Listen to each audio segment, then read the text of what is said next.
5월 오늘은 둘째 주일이고 어버이 주일입니다. 우리 모두 부모에게 공경할 수 있는 하나님의 자녀들이 될 수 있기를 간절히 소망합니다. 지금 우리 사회는 양심이 마비되었어요. 유명한 기업들이 돈만 벌 수 있다면 우리 국민들의 생명까지도 하찮게 여기며 죽이고 있는 거예요. 유명한 대학 교수는 생명을 죽일 수 있는 보고서를 돈만 주면 조작해서라도 제출하잖아요. 유명한 오펌, 이번에 살균 가습기 우리나라 3대 로펌이거든요. 살균제라는 폐 손상을 변호비만 많이 받으면, 돈만 많이 받으면 황사 때문이라고 거짓으로 변론까지 해줍니다. 여기서의 공통점은 뭡니까? 모두들 세상에서 유명해요. 그 기업도 다국적 기업으로, 또한 여러 가습기 회사들도 유명해요. 그러나 또 그 교수도 우리나라 최고의 대학의 교수입니다. 또한 로펌도 우리나라 최고 유명한 로펌입니다. 다들 유명해요. 그런데 또 공통점이 뭡니까? 너무나 돈을 좋아해서 양심도 팔아버리고 또 끝까지 오리발을 내밀고 있다는 겁니다. 우리나라는 유명해지려면 양심을 팔아야 되는구나. 양심을 지키면서는 유명해질 수가 없구나. 이런 사회가, 이렇게 양심이 병든 사회가, 유명해지려고 돈 벌려고 양심을 헌신적처럼 버리는 이 시대에 우리는 어떻게 보면 생명의 위기에 놓여 있는 것입니다. 그들 중에 세월호도 똑같지만 어느 한 사람이라도 부모된 마음이 있었다면 자신의 자녀가 죽을 줄 모르는 일에 동조하지 않았을 거예요. 세월호와 바다냐 물건 파는 거냐, 이 차이가 있지 똑같은 거예요. 우리 교인도 가습기 피해로 어린 생명이 죽고 부모는 인공호흡기를 꽂으면서 폐의 손상으로 고통당하는 우리 김포한신교회 가정이 현재 있습니다.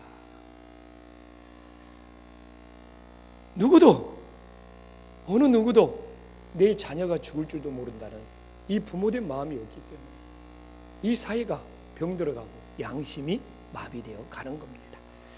오늘 본문에서 이사야는 하나님을 부모의 마음으로 비유하고 있습니다. 그래서 이 어버이날 오늘 말씀을 통하여 영적 부모가 되는 하나님의 사랑을 깨닫고 우리들의 삶에 적용할 수 있는 은혜의 시간이 될 수 있기를 간절히 소망합니다. 오늘 이사야, 오늘 이 49장은 이스라엘 백성들이 바벨론 포로로 잡혀간 거예요. 포로 생활하다 보니까 오늘 14절에 나오잖아요.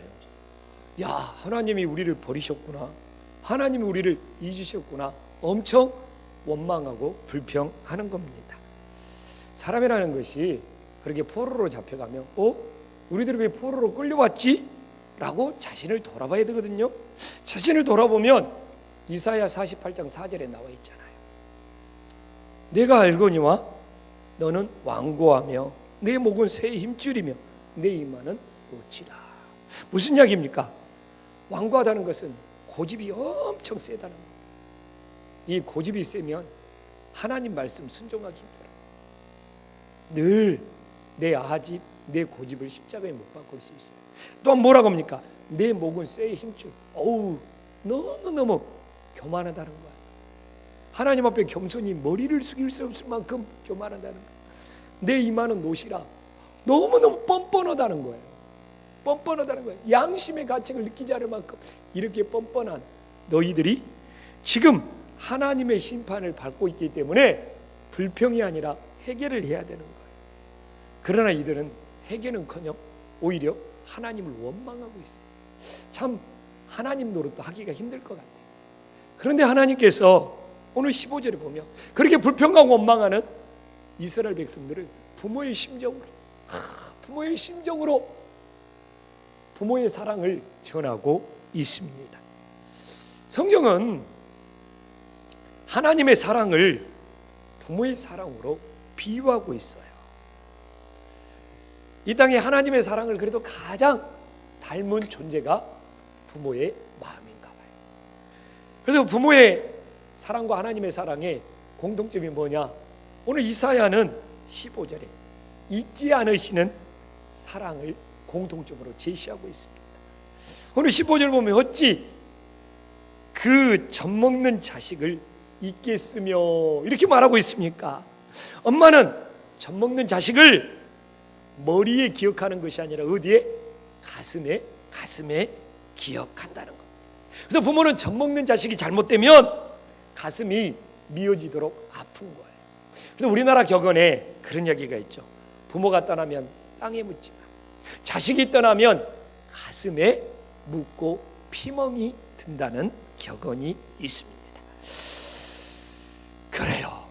그래서 부모의 가슴이 피멍이 들고 부모의 가슴이 미어지는 것은 자식을 잊지 못하고 사랑한다는 증표지 않습니까? 이처럼 우리를 창조하신 하나님이 젖먹이는 여인보다 우리를 더 사랑했으면 사랑했지 뭐라고 합니까? 그 사랑이 덜하지 않다는 것이죠. 그래서 오늘 15절에 뭐라고 합니까? 그들은 혹시 잊을 수 있어요. 여인들은 혹시 잊을 수 있어요. 지금 자녀를 죽이는 부모도 있고 자녀를 버리는 부모들도 있지 않습니까? 그래서 하나님은 그들은 혹시 있을지라도 하나님은 우리들을 절대로 잊지 않는다는 것을 강조하고 있지 않습니까? 세상 부모는 우리를 버리고 잊을 수 있지만 우리를 절대로 버리고 잊지 아니하시는 하나님 아버지께 진짜 우리의 인생을 맡겨드릴 수 있는 은혜의 역사가 일어나기를 간절히 소망합니다. 또한 이 하나님 사랑과 부모의 사랑에 무엇이 같다고 비교하고 있습니까? 긍휼히 여기는 사랑입니다. 그래서 15절에 뭐라고 말하고 있습니까? 여인이 자기의 태에서 난 아들을 긍휼히 여기지 않겠느냐. 여러분, 부모가 자식의 조건을 보고 사랑하는 것이 아닙니다. 민진기 집사님은 윤희하고 준희가 태어났을 때 누구는 잘생겨서 사랑하고 누구는 못생겨서 사랑, 그런 거 아니죠. 부모는 잘생기고 못생기고 정말 어떻게 보면 자녀가 장애가 있냐 없냐 따지지 않아요. 자기 태에서 낳기 때문에 조건 없이 사랑합니다. 또한 부모가 자식을 사랑할 때 옳고 그름을 따집니까? 옳고 그름 따지지 않아요. 어떻게 보면 이 긍휼이라는 단어는 이 긍휼의 사랑은 조건을 따지지 않고 옳고 그름을 따지지 않는, 어떻게 보면 무조건적인 사랑인 거예요. 그래서 이 긍휼의 사랑은 부모된 마음이 없이는 가질 수가 없는 겁니다. 부모된 마음이 있어야지만이 이 긍휼의 사랑을 가질 수 있어요. 그런데 이처럼 하나님도, 영적인 부모 되시는 하나님도 우리를 조건을 따지지 않고 옳고 그름을 따지지 않고 긍휼의 마음으로 사랑해 주시는 거지 않습니까? 그래서 주님의 긍휼의 사랑 때문에 오늘도 우리들이 용서받고 구원받아서 하나님께 감사하고 찬양할 수 있음을 믿으시기를 간절히 소망합니다. 그러면 하나님은 우리를 잊지 아니하시는 사랑이라고 그러는데 어떻게 잊지 아니하시는 사랑을 보여줍니까? 16절에 나와 있잖아요. 내가 너를 어디에? 손바닥에 새겼다는 거예요. 하나님이 우리 자신을 손바닥에 새겼다는 겁니다. 우리 번역된 성경에는 보라는 단어가 안 나왔는데 원문에 보면 보라, 내가 너를 내 손바닥에 새겼다 이렇게 말하는 거예요. 왜 보라가 이 중요한 감탄사가 첨부되어 있냐면 이스라엘 백성들이 지금 원망하고 불평하고 있잖아요. 근데 하나님이 보라, 내 마음 좀 알아주라. 내가 너희를 내 손바닥에 새겼는데 어찌 너희를 잊을 수가 있겠느냐, 제발 좀 보라 하면서 하나님 아버지 마음 좀 알아달라는 거예요. 너희들은 원망하고 불평하고 있지만 나는 너희들을 손바닥에 새겨서 기억할 만큼 너희들을 이렇게 보라, 사랑하고 있지 않느냐 라는 하나님의 안타까운 심정을 전하고 있는 거예요. 그렇기 때문에 오늘도 우리가 주님을 사랑하는 것이 아니에요. 주님의 사랑을 우리가 얼마나 느낄 수 있느냐, 이것이 주님과 얼마나 좋은 관계냐를 말해주는 거예요. 부모도 똑같습니다. 우리가 부모를 사랑하면 얼마나 사랑할 수 있습니까? 부모의 사랑을, 부모가 나에게 준 사랑을 얼마나 느낄 수 있느냐, 이것이 더 중요함을 깨달으시기를 간절히 축원합니다. 예전에 스마트폰이 없을 때 가끔 급하면 볼펜을 입에 침을 묻혀갖고 손바닥에 이름도 쓰고 전화번호도 쓴 적이 있어요. 최건호 목사는 그런 시절이 있었나요? 있었어요? 나이를 많이 드셨나 봐요. 진짜 예전에 임진기세 맞잖아요. 볼펜 침 묻혀갖고 막 이렇게 해놓고. 최강조 집사님은 그런 시절이 있었다고 좀 믿겠는데 있었죠?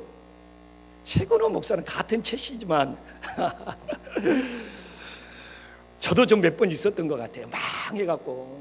근데 좀 지나면 이름이 누군지도 잘 기억을 못할 때도 있고. 그래서 저는 이 말씀을 묵상할 때 당연히 하나님이 내 이름을 손바닥에 새겼겠지 이렇게 지나갔어요. 그런데 최근에 묵상을 하다 보니까 우리의 이름이 아니더라. 우리의 전부를 하나님 손바닥에 새겼다는 거예요. 이것이 얼마나 은혜가 되고 감동이 되고 전율이 되는지. 나는 당연히 이 본문을 하나님이 손바닥에 내 이름 적어놨나 보다 이렇게 생각을 했는데 이름이 아니에요.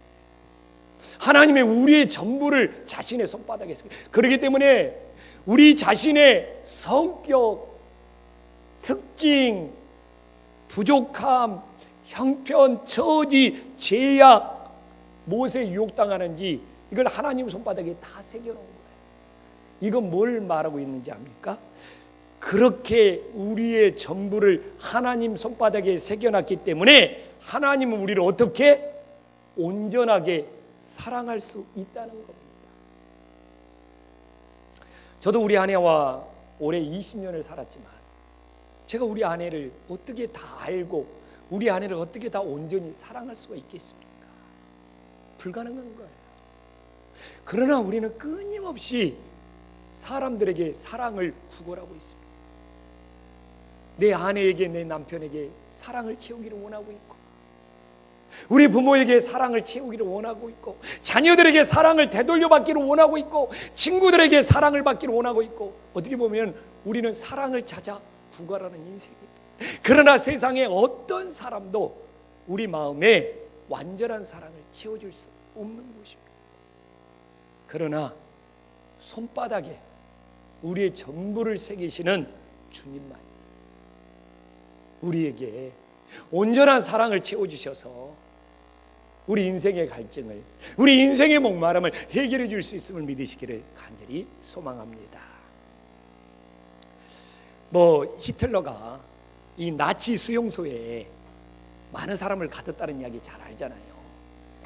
거기 한 70% 이상은 죽었는데 한 20-30%는 살아나온 사람들이 있어요. 그 중에 한 사람이 여인인데 너무 연약한 여인인데 고리템 부미나는 이 여인이 살아나왔어요.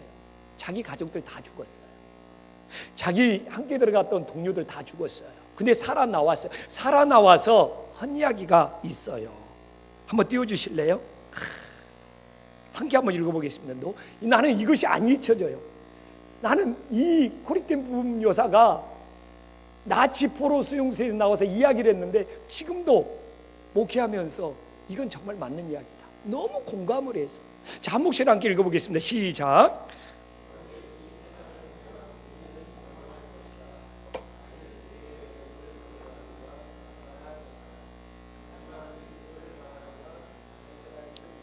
너무 맞는 이야기예요. 봐보십시오. 지금 세상을 바라보면 돈만 벌 수 있다면 사람들 생명 다 죽이지 않습니까? 이 세상 바라보면 진짜 절망이에요. 또 우리 내부를 바라봅시다. 우리 자신의 내부를 바라봐도 변화되지 못하고 달라지지 않는 우리 자신의 모습을 낙담해. 우리 교회 내부를 바라보더라도, 내 개인 내부를 바라보더라도 변화되지 못하고 달라지지 못하고 자라나지 못하고 제자리 걸음하고 오히려 뒷걸음질을 치는 우리 자신들의 내부의 모습을 보면 낙담이 돼요. 하지만 그럼에도 불구하고 오늘도 우리들이 손바닥에 우리를 새기시는 주님의 사랑을 바라본다면 참된 안식을 얻을 수 있음을 믿으시기를 간절히 소망합니다. 그래서 오늘도 우리들 예배드리면서 세상이 왜 이 모양 이 꼴이냐, 세상 바라보면 막 절망이 밀려와서 또 그냥 우리 교회 내부를 바라보고 우리 자신의 내부를 보면 왜 이렇게 신앙이 안 자라지, 왜 이렇게 제자른거리지, 왜 이렇게 뒷걸음질이지, 막 낙담이 되고.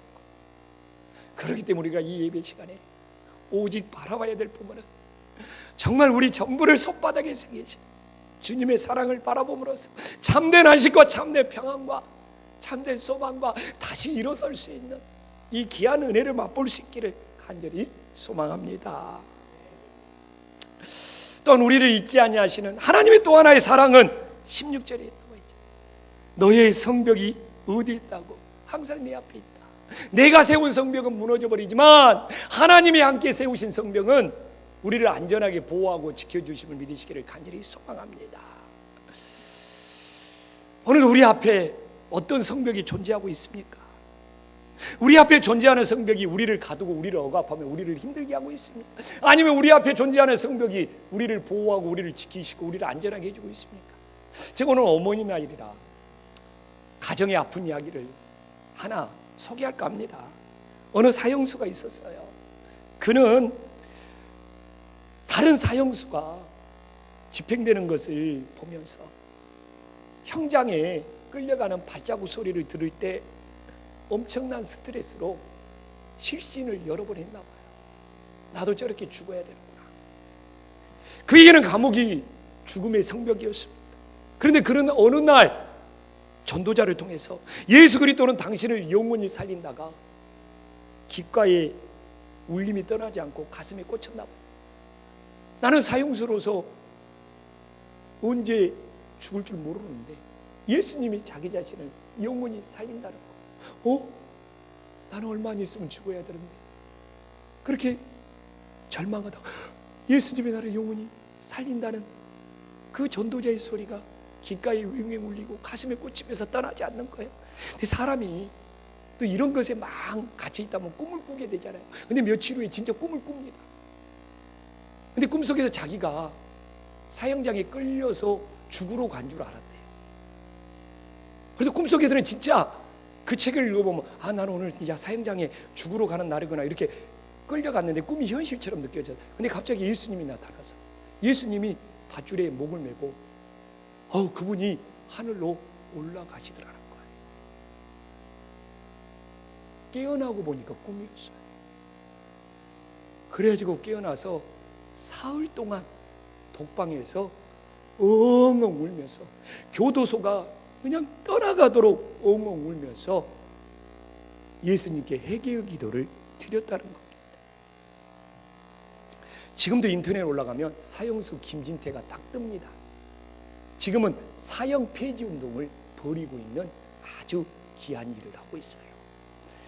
이 사형수 김진태는 아버지가 어머니를 무자비한 폭력으로 학대하는 거예요. 어머니가 너무 폭력에 시달리니까 순간 이성이 돈 거예요. 엄마를 지켜주겠다고 주변에 있는 돌을 들었는데 이성을 잃고 순간 그걸로 아버지를 내리쳤는데 아버지가 그 자리에서 살해당한 거예요. 너무 양심에 갇히게 되니까 범행 사실을 다 자기 잘못으로 받아들여 버린 거예요. 그래서 전속살인으로 그 당시에는 이렇게 사형이 언도된 거예요. 그는 알았어요.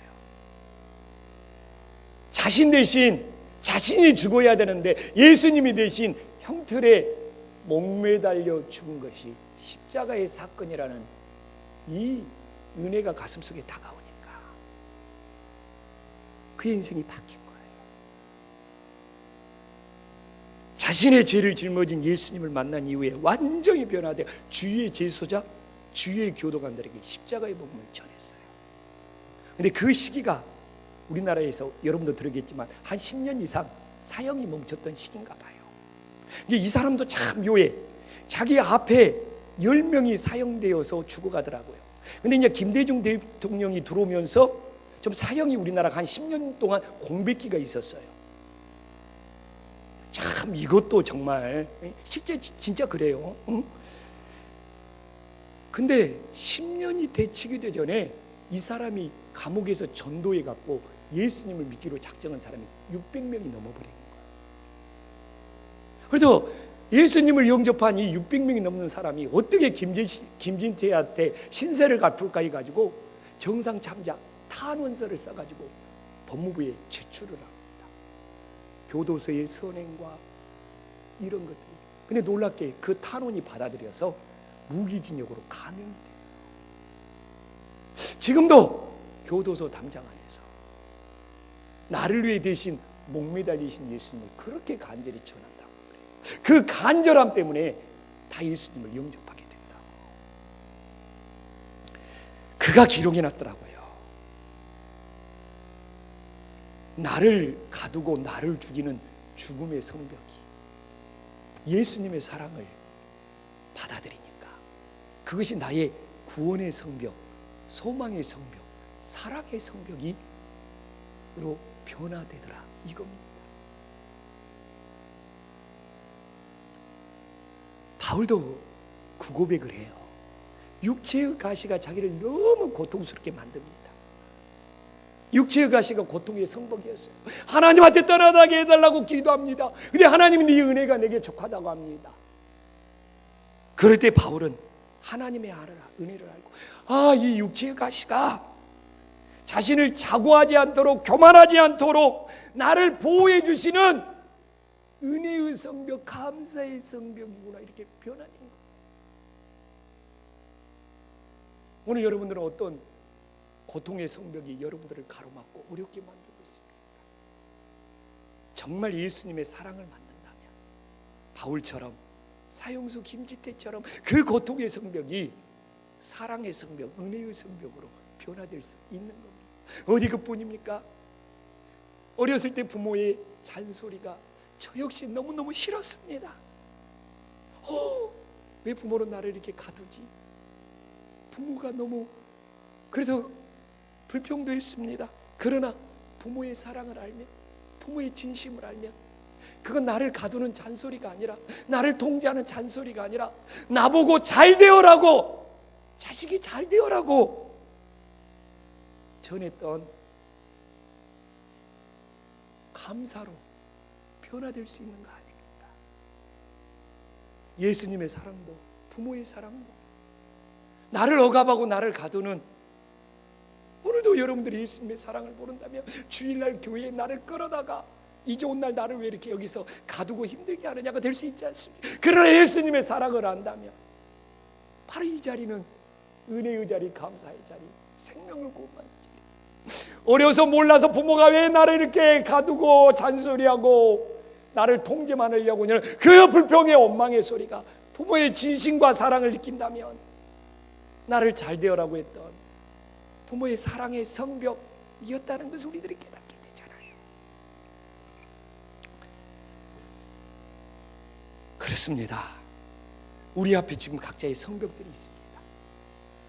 우리의 믿음에 따라 나를 억압하는 고통의 성벽이 될 수도 있고 내 자신을 지키며 보호해 주시는 사랑의 성벽이 될 수 있습니다.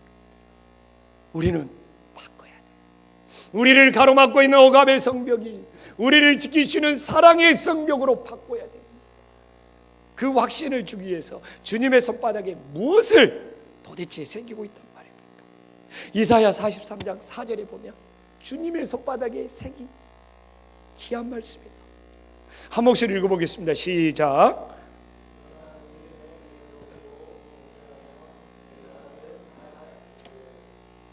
주님은 다른 사람의 눈을 의식하지 않아요. 우리 부모도 똑같아요. 주님 눈에 그렇다는 거예요. 주님 눈에 우리들이 너무나 보배롭고 존귀한 사랑스러운 존재라는 거예요. 주님 눈에는 옆 사람은 보면서 인사문하고 있어요. 주님 눈에 당신이 보배롭고 존귀하답니다. 꼭 좀 이야기해 주세요. 주님 눈에. 앞뒤로 주님 눈에는 당신이 보배롭고. 근데 내 눈에는 어때요? 징글징글할 수 있어요. 내 눈에는 그냥 마음에 안 맞을 수 있어요. 근데 누구 눈에? 주님 눈에는 보배롭고 존귀한 거예요. 근데 우리 부모도 그랬어요. 우리가 태어날 때 부모의 눈에는 자기 자녀가 가장 보배롭고 존귀한 거예요. 키우면서 살면서 어긋나고 빗나갈 수도 있지만 태어날 때 부모의 눈에는 자기 자녀가 가장 보배롭고 존귀한 존재인 겁니다. 우리가 이 사실을 알고 오늘 나에게 어떤 육체적인 고통의 성벽이, 내 인생에 어떤 물질의 가로막는 성벽이, 내 인생에 어떤 안 풀리는 힘든 것들이 우리 인생을 가로막고 있습니다. 손바닥에 새기는 예수님의 사랑을 한다. 우리를 잘 되라고 늘 마음 모아 빌어줬던 부모의 진실된 사랑을 한다면, 지금 우리가 겪는 이 고통의 성벽이 은혜의 성벽, 사랑의 성벽으로 변화될 수 있는 믿음의 역사가 일어날 수 있기를 간절히 축원합니다. 기도하겠습니다.